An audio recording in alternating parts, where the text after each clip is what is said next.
Assalamualaikum warahmatullahi wabarakatuh. Berbagai informasi dari peristiwa yang terjadi di wilayah Sumatera Selatan pagi hingga sore hari ini Rabu 13 April 2022 terangkum dalam Sumekunya.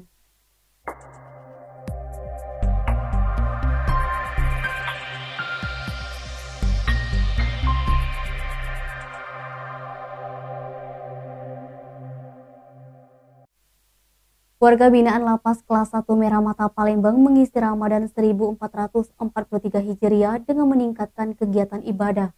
Selain sholat 5 waktu, tadarus Ramadan tahun ini warga lapas juga setoran hafalan ayat Al-Quran 2 juz 1 hari, serta kegiatan lainnya.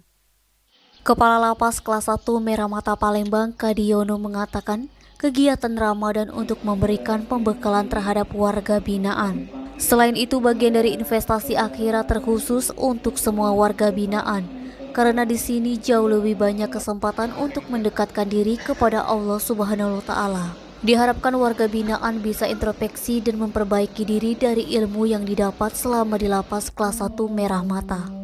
Setelah keluar, para napi Kelas 1 Merah Mata Palembang bisa diamalkan buat sendiri, teman, keluarga, serta lingkungan tempat tinggal.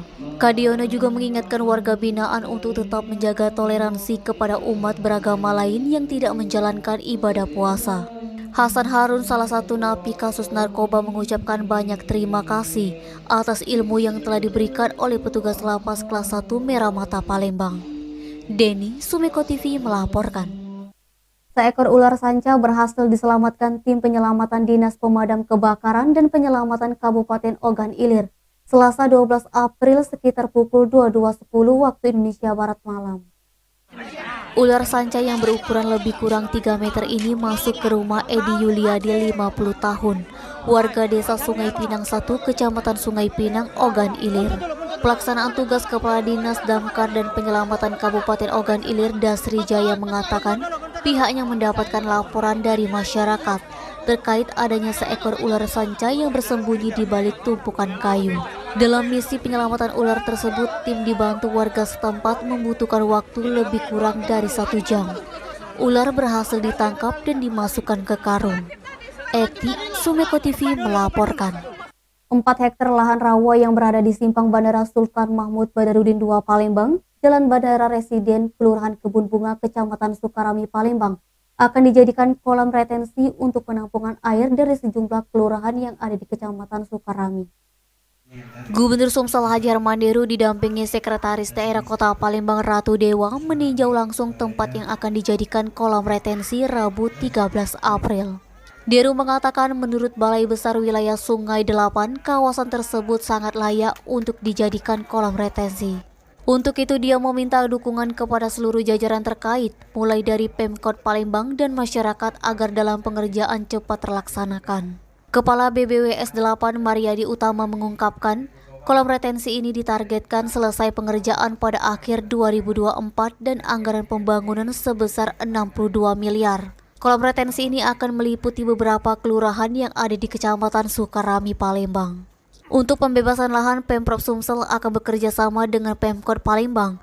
Dari Pemkot Palembang sudah mencapai 100%, sedangkan Pemprov sendiri baru mencapai 30%. Untuk biaya pembebasan lahan dari Pemprov Sumsel 20 miliar baru terrealisasi 30%, sementara Pemkot 19,8 miliar. Edi Handoko, Sumeko TV melaporkan. Wakil Wali Kota Palembang Fitriyanti Agustinda meninjau infrastruktur lampu jalan di beberapa daerah di Kota Palembang, Rabu 13 April.